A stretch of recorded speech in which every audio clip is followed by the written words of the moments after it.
This is session 49. Approaches to international peace. In the last class, we discussed about the meaning and importance of international peace, objectives, basic concepts of international peace. Students with practical knowledge of international relations and about the importance of peace. In this session, we are going to discuss about the problems and issues of disarmament.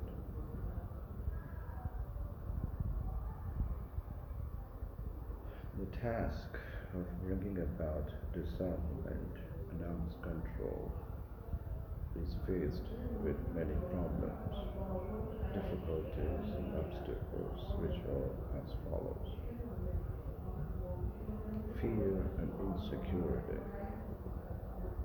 In the conflict between disarmament and security, nations have always preferred security until some system can be evolved whereby nations will be more secure with less arms. Disarmament is the pipe dream. Every nation, big or small, encourages military preparedness as an answer to threat and intimidation. It seems impossible to reach any agreement of disarmament in face of fear of insecurity which every nation feels. Nations are in the walls of keenly with of caught in the vicious circle of fear and insecurity. Others' arms provoke fear. Fear simulates the desire to arm for defense.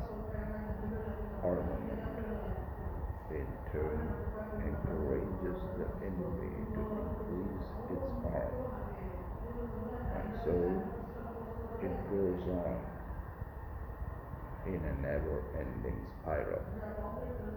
The chain is difficult to break, and efforts to do so have failed whenever the underlying fear persisted.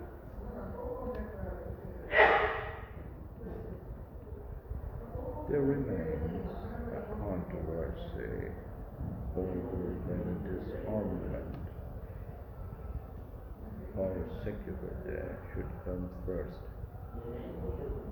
Advocates of direct approach all of the view that reduction and elimination of arms will itself increase the security of nations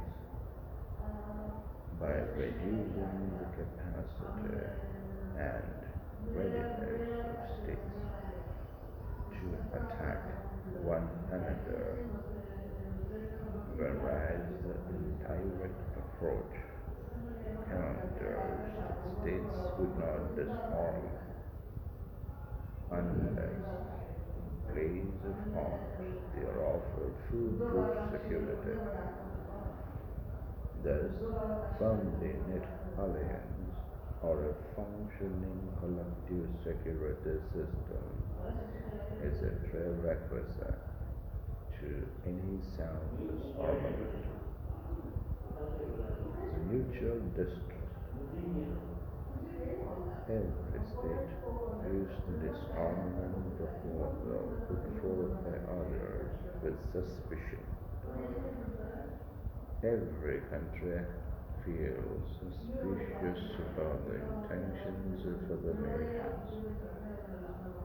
proposals for effective international inspection and control were made in different disarmament commissions and conferences. The Soviet Union and the United States had also agreed upon the forms of inspection. Yet, when one tries to find out the definition of these inspections, it becomes impossible to get a clear answer. In fact, the Soviet Union and United States viewed these inspections as a cover for espionage. As Shekla points out,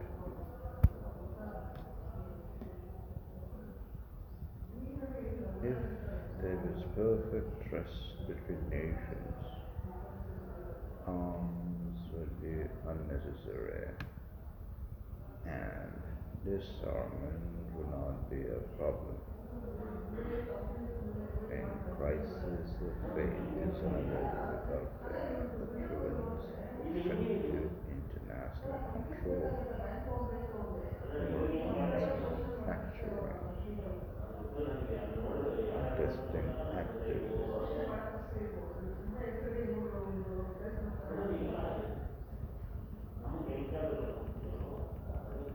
political issues and disputes. Problems facing disarmament effort are not technical but political. Once political rivalry for supremacy begins, arms race among states leads to breakdown of disarmament commitment. Al-Gharami rightly observes the major blow to disarmament has been the insistence of key nations on setting controversial international political issues to their satisfaction before they would accept limitation on their arms. Nations think that their rivalry cannot be eliminated in the foreseeable future. They fear that limitations in armaments will wrap them in a rigid straitjacket which will not allow them to adjust rapidly to technological progress and to retain the relative strength which they possessed before accepting the obligations.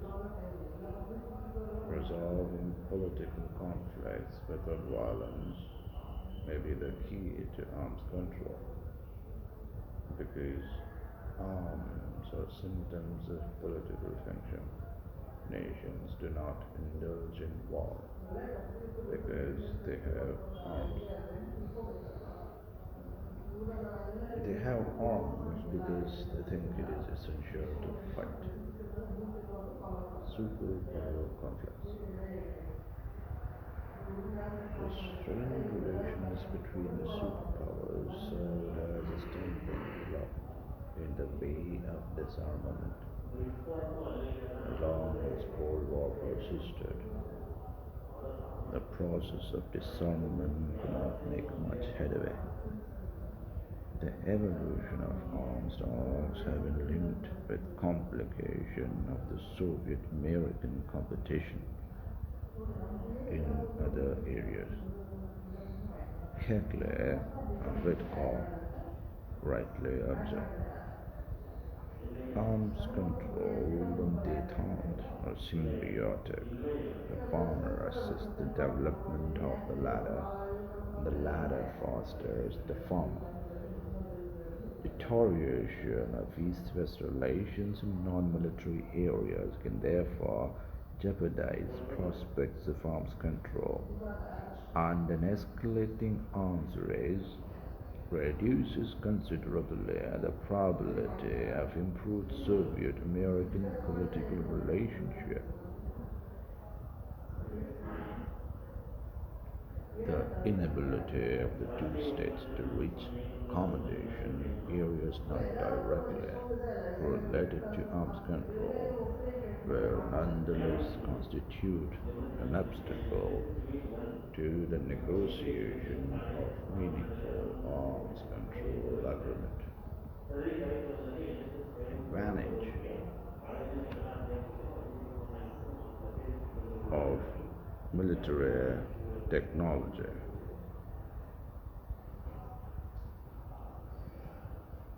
Military technology has been making progressive strides.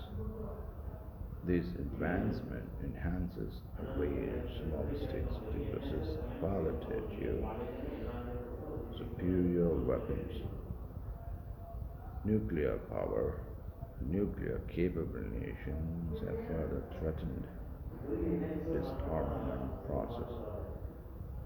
The nuclear powers had constantly increased the stockpile of nuclear weapons and missiles in the post-World War II period, compounding the problem of nuclear disarmament.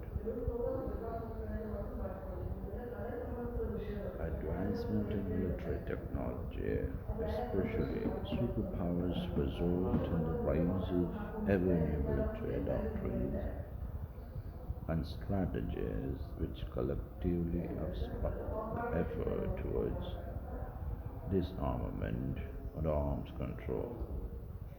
New weapons and weapon systems tend to be used as bargaining chips into disarmament talks.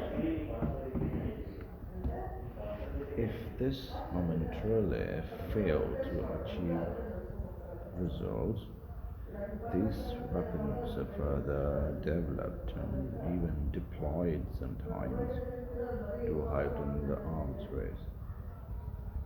Military strength and capability, in particular, the possession of nuclear capacity still seems to confer prestige and esteem on nations. This lures even developing countries to indulge in arms race.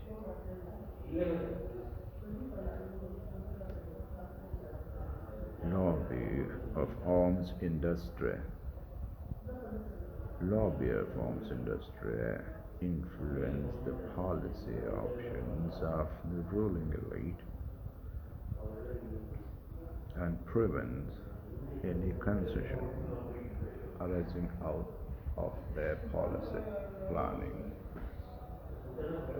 and execution. The armament industry is one of the most organized, lucrative, and best developed industries in countries like the United States.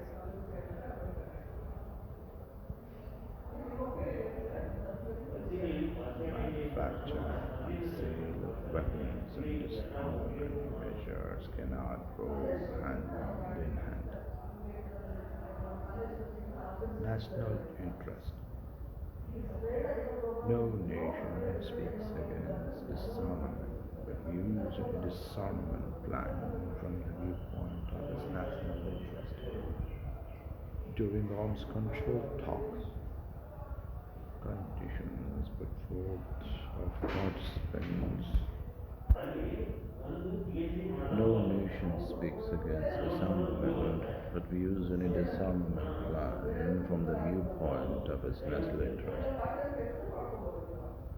During arms control talks, conditions put forth by some of the participants mostly not acceptable to others.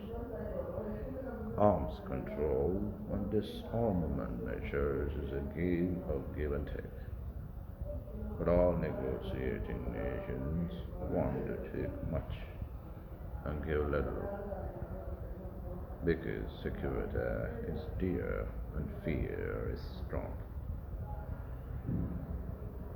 Problem of ratio or proportion. The main difficulty of disarmament is the ratio. When the states sit down to reach an agreement on disarmament, they face a serious problem as to what should be the ratio of arms reduction for various states. Their fear with a serious question such as should each state be equal in armament, should one be superior to another, or vice versa.